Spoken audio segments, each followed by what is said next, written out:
നമസ്കാരം, മലയാളി വാർത്തയിലേക്ക് സ്വാഗതം. മൊസാദിനൊക്കെ ഇത്രയ്ക്ക് ഗതികേടോ ഈ പൊട്ടനെയൊക്കെ ലക്ഷ്യം വെക്കാൻ മാത്രം? പാകിസ്ഥാൻ പട്ടാള മേധാവി അസീം മുനീറിന് ഇന്ത്യക്കാരുടെ വക ഇപ്പോൾ ട്രോളോട് ട്രോളാണ്. ഇന്ത്യക്കാർ സോഷ്യൽ മീഡിയ കത്തിച്ചുകൊണ്ടിരിക്കുകയാണ്. ഇപ്പോൾ കഴിഞ്ഞ ദിവസം ഒരു വാർത്ത പുറത്തു വന്നിരുന്നു. അസീം മുനീറിനെ ഇസ്രയേൽ രഹസ്യാന്വേഷണ ഏജൻസി ചാരസംഘടന മൊസാദ് സ്കെച്ചിട്ടു എന്ന്. ഈ വാർത്ത പുറത്തു വന്നതോടെയാണ് ഇന്ത്യക്കാർ തലയും കുത്തിക്കിടന്ന് ചിരിക്കുകയാണ്. പാകിസ്ഥാന്റെ ചില മാധ്യമങ്ങളിലൊക്കെ ഈ വാർത്ത വന്നപ്പോൾ അതിന് താഴെ പോയി ഇന്ത്യക്കാർ നല്ല ഒന്നാം തരം കമന്റുകളാണ് കൊടുത്തത്. അങ്ങനെ അസീം മുനീറിനെ ചുരുട്ടിക്കൂട്ടി താഴെ അടിച്ചിരിക്കുകയാണ് ഇന്ത്യക്കാർ. മൊസാദിനൊക്കെ ഒരു വാല്യൂ ഉണ്ട്. മൊസാദ് എന്ന ചാരസംഘടനയ്ക്ക് ലോകത്തെ മുഴുവൻ വിറപ്പിക്കുന്ന മുൾമുനയിൽ നിർത്തുന്ന ഒരു ചാരസംഘടനയാണത്. ഇസ്രയേലിന്റെ കാവൽ മാലാഖ. അതിന് ഒരു അന്തസ്സുള്ള സംഘടനയാണ്. ആ സംഘടനയ്ക്ക് മൊസാദിന് പോകുന്ന ഒരു ഇരയെ അല്ല അസീം മുനീർ എന്നാണ് ഇന്ത്യക്കാർ കൊടുത്തുകൊണ്ടിരിക്കുന്ന മറുപടി. എന്തായാലും ഇപ്പോൾ സോഷ്യൽ മീഡിയയിൽ വലിയ ചർച്ചയായി മാറിക്കൊണ്ടിരിക്കുന്നത് ഈ ഒരു വിഷയമാണ്. പ്രമുഖ ബ്രസീലിയൻ മാധ്യമ പ്രവർത്തകനും രാഷ്ട്രീയ നിരീക്ഷകനുമായ പേപ്പെ എസ്കോബാർ ആണ് ഒരു പോഡ്കാസ്റ്റിലൂടെ ഈ ഞെട്ടിക്കുന്ന അവകാശവാദം ഉന്നയിച്ചത്. എന്നാൽ പുറത്തു വന്ന വാർത്തകൾ പൂർണ്ണമായും അടിസ്ഥാനരഹിതമാണെന്ന് പറഞ്ഞ് പാകിസ്ഥാൻ ഔദ്യോഗിക വൃത്തങ്ങൾ ഇത് തള്ളിക്കളഞ്ഞു. ഒരു സിനിമാ കഥയെ വെല്ലുന്ന രീതിയിലായിരുന്നു ഈ വെളിപ്പെടുത്തലും അതിന് പിന്നാലെ ഉയർന്ന വിവാദങ്ങളും ഒക്കെ ഇപ്പോൾ പുകഞ്ഞുകൊണ്ടിരിക്കുന്നത്. പ്രമുഖ രാഷ്ട്രീയ നിരീക്ഷകനായ മാരിയോ നൌഫൽ ഹോസ്റ്റ് ചെയ്ത പോഡ്കാസ്റ്റിലാണ് പേപ്പെ എസ്കോബാർ ഈ രഹസ്യ വിവരം പുറത്തുവിട്ടത്. പശ്ചിമേഷ്യയിലെ സൈനിക സംഘർഷങ്ങൾ ലഘൂകരിക്കുന്നതിനും ഇറാൻ അമേരിക്ക സമാധാന ചർച്ചകൾക്ക് വഴി തുറക്കുന്നതിനുമായി സ്വിറ്റ്സർലൻഡിലെ ബെർഗൻസ്റ്റോക്ക് റിസോർട്ടിൽ വെച്ച് ഉന്നതതല ചർച്ചകൾ നടന്നിരുന്നു. ഈ ചർച്ചകളിൽ മധ്യസ്ഥത വഹിക്കാൻ പാകിസ്ഥാൻ പ്രധാനമന്ത്രി ഷഹബാസ് ഷെരീഫും സൈനിക മേധാവി അസീം മുനീറും അടങ്ങുന്ന ഉന്നതതല പ്രതിനിധി സംഘം സ്വിറ്റ്സർലൻഡിൽ എത്തിയിരുന്നു.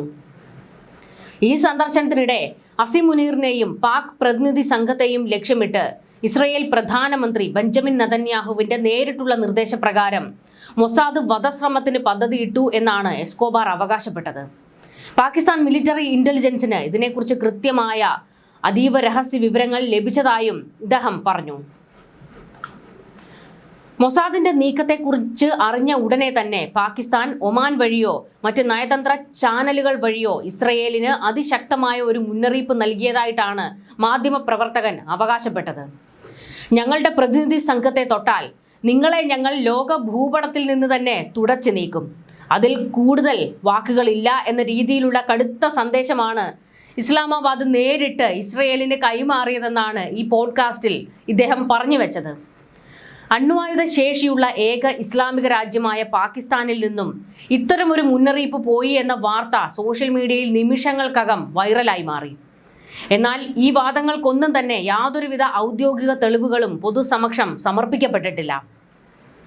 എന്തായാലും ഇസ്രയേലിനെ ഇങ്ങനെയൊക്കെ പാകിസ്ഥാൻ വെല്ലുവിളിച്ചു എന്ന് കേൾക്കുമ്പോൾ തന്നെ അറിയാം സംഭവം വെറും കെട്ടുകഥയാണ് എന്നുള്ളത്. സത്യത്തിൽ എന്താണ് സംഭവിച്ചത് എന്നുള്ളതിനെ കുറിച്ചാണ് ഇപ്പോൾ എല്ലാവരും ആകാംക്ഷയോടെ നോക്കിക്കൊണ്ടിരിക്കുന്നത്. കാരണം ലോക ഭൂപടത്തിൽ നിന്ന് ഇസ്രയേലിനെ തുടച്ചു നീക്കുമെന്ന് പാകിസ്ഥാൻ വെല്ലുവിളിച്ചു അത്രേ. അവരത് ചിന്തിക്കുന്നതിന് മുൻപ് തന്നെ പാകിസ്ഥാനെ ലോക ഭൂപടത്തിൽ നിന്ന് തന്നെ ഇസ്രയേൽ തുടച്ചു നീക്കും. അതിൽ ഒരു സംശയവും വേണ്ട. എന്തായാലും ഇപ്പോൾ അസീം മുനീറിന് ഇതൊരു വലിയ ഗമയായി മാറിയിരിക്കുകയാണ്. കാരണം മൊസാദ് തന്നെ ലക്ഷ്യം വെച്ചു എന്നുള്ളത് ഒരു ക്രെഡിബിലിറ്റി ആയിട്ട് ഏറ്റെടുത്തിരിക്കുകയാണ് അസീം മുനീർ. ഇതുകൂടാതെ അസീം മുനീറിന് സുരക്ഷ കൂട്ടി എന്നുള്ള ചില വിവരങ്ങളും പുറത്തു വരുന്നുണ്ട്. എന്തായാലും ഈ വിഷയം വന്നതോടുകൂടി ഇന്ത്യക്കാർ ചിരിക്കുകയും ഇന്ത്യക്കാർ പാകിസ്ഥാൻ മാധ്യമങ്ങൾക്ക് അവരുടെ വാർത്തകൾക്ക് താഴെ പോയി കമന്റ് ചെയ്യുകയാണ്. ഈ പൊട്ടനെയൊക്കെ മൊസാദ് ലക്ഷ്യം വെക്കുമോ എന്ന് ചോദിച്ചുകൊണ്ടാണ് ഇന്ത്യക്കാരുടെ കമന്റുകൾ. ഈ അവകാശവാദങ്ങൾ വലിയ രീതിയിൽ പ്രചരിക്കാൻ തുടങ്ങിയതോടെ പാക് അധികാരികൾ ഔദ്യോഗികമായി തന്നെ രംഗത്തെത്തി. പ്രമുഖ പാക് മാധ്യമ സ്ഥാപനമായ ARY ന്യൂസിന്റെ ചെയർമാൻ ഖമറാൻ ഖാൻ ഉൾപ്പെടെയുള്ളവർ മുതിർന്ന സുരക്ഷാ ഉദ്യോഗസ്ഥരെ ഉദ്ധരിച്ച് ഈ റിപ്പോർട്ടുകൾ പൂർണ്ണമായും നിഷേധിച്ചു. ഈ വാർത്ത പൂർണ്ണമായും വിഡ്ഢിത്തവും യാഥാർത്ഥ്യവുമായി യാതൊരു ബന്ധവുമില്ലാത്ത കെട്ടുകഥ മാത്രമാണെന്നും അവർ അവകാശപ്പെട്ടു. പ്രധാനമന്ത്രിയുടെയും സൈനിക മേധാവിയുടെയും സ്വിറ്റ്സർലൻഡ് സന്ദർശനം അതീവ സുരക്ഷിതമായും കൃത്യമായ സമയക്രമം പാലിച്ചുമാണ് നടന്നത്. സന്ദർശന വേളയിലുടനീളം സ്വിസ് സുരക്ഷാ സേനയോ അമേരിക്കൻ ഇന്റലിജൻസ് സംഘങ്ങളോ യാതൊരുവിധ സുരക്ഷാ മുന്നറിയിപ്പുകളും നൽകിയിരുന്നില്ല എന്നും പാകിസ്ഥാൻ വ്യക്തമാക്കി. നിലവിൽ പാകിസ്ഥാൻ, ഇസ്രയേൽ, സ്വിറ്റ്സർലാൻഡ്, ഒമാൻ അല്ലെങ്കിൽ അമേരിക്കൻ ഗവൺമെന്റുകൾ ആരും തന്നെ ഈ വധശ്രമ വാർത്ത സ്ഥിരീകരിച്ചിട്ടില്ലാത്തതിനാൽ ഇതൊരു അന്താരാഷ്ട്ര ഗോസിപ്പ് മാത്രമായി അവശേഷിക്കുകയാണ്. ശരിക്കും മൊസാദിന് പാകിസ്ഥാനെ കണ്ടുകൂടാ എന്നുള്ളത് ഒരു വസ്തുതയാണ്. പ്രത്യേകിച്ച് അസിം മുനീറിനെ തീരെ കണ്ടുകൂടാ. കാരണം ഭീകരവാദത്തിന് കോപ്പ് കൂട്ടുന്ന ഒരു രാജ്യമാണ് പാകിസ്ഥാൻ എന്ന് പലതവണ ഇസ്രയേൽ വ്യക്തമാക്കിയിട്ടുണ്ട്. ഇത് കൂടാതെ ഇറാനും അമേരിക്കയും തമ്മിലുള്ള മധ്യസ്ഥ ചർച്ചകൾക്ക് പാകിസ്ഥാൻ ചുക്കാൻ പിടിച്ചപ്പോൾ ഇത് അപകടമാണ് എന്ന് പറഞ്ഞ രാജ്യവും കൂടിയാണ് ഇസ്രയേൽ. ഇത് മാത്രമല്ല, മൊസാദിന് അങ്ങനെ ഈ പറയുന്ന പാകിസ്ഥാൻ പട്ടാള മേധാവിയെ വധിക്കണമെങ്കിൽ വലിയ ഒരു പ്ലാനിങ്ങിൻ്റെ ഒന്നും ആവശ്യമില്ല എന്നാണ് ഇന്ത്യക്കാർ പറയുന്നത്.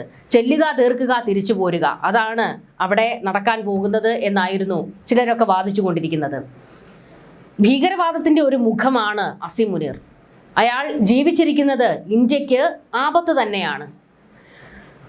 എന്തായാലും ഇന്ത്യയും ഇസ്രയേലും തമ്മിൽ നയതന്ത്ര ബന്ധത്തിനപ്പുറത്തേക്ക് സൈനിക ബന്ധവും ഊട്ടി ഉറപ്പിച്ചു കഴിഞ്ഞിട്ടുണ്ട്. അതുകൊണ്ട് തന്നെ പാകിസ്ഥാനിൽ നിന്ന് ഇന്ത്യക്ക് നേരെ ചില കളികൾ നടക്കുമ്പോൾ കൃത്യമായി രഹസ്യ വിവരങ്ങൾ മൊസാദ് ചോർത്തി ഇന്ത്യക്ക് കൊടുക്കാറുണ്ട്. അങ്ങനെ ഒരു ബന്ധവും ഇരു രാജ്യങ്ങളും തമ്മിലുണ്ട്. എന്തായാലും കോട്ടിട്ട ബിൻ ലാദൻ എന്നാണ് അസിം മുനീറിനെ ലോക രാജ്യങ്ങൾ വിളിക്കുന്നത്. പാക് സൈനിക മേധാവി ജനറൽ അസിം മുനീറിനെ അന്താരാഷ്ട്ര സുരക്ഷാ വിദഗ്ധരും വിമർശകരും അങ്ങനെ വിശേഷിപ്പിക്കാൻ കൃത്യമായ ഒരുപാട് കാരണങ്ങളുണ്ട്. ഭീകരവാദ അനുകൂല നിലപാടുകളും ലോകരാജ്യങ്ങൾക്ക് നേരെ നടത്തിയ ആണവായുധ യുദ്ധ ഭീഷണികളും അസീമിനെ ആ പേരിന് അർഹനാക്കിയിരിക്കുകയാണ്. പെന്റഗണിലെ മുൻ ഉദ്യോഗസ്ഥനും പ്രമുഖ സുരക്ഷാ നിരീക്ഷകനുമായ മൈക്കൽ റൂബിൻ ഉൾപ്പെടെയുള്ളവരാണ് അസിം മുനീറിനെ കോട്ടിട്ട ബിൻ ലാദൻ എന്ന് പരസ്യമായി വിമർശിച്ചിട്ടുള്ളത്. അമേരിക്കയിലെ ഫ്ലോറിഡയിലെ താംപയിൽ നടന്ന ഒരു പരിപാടിയിൽ അസിം മുനീർ ലോകരാജ്യങ്ങൾക്ക് നേരെ ആണവ ഭീഷണി മുഴക്കിയിരുന്നു. ഞങ്ങൾ ഒരു ആണവ രാജ്യമാണ്. ഞങ്ങൾ തകരുന്ന അവസ്ഥ വന്നാൽ ലോകത്തിന്റെ പകുതി ഭാഗത്തെയും ഞങ്ങൾ ഒപ്പം തകർക്കുമെന്നായിരുന്നു ആ പ്രസ്താവന.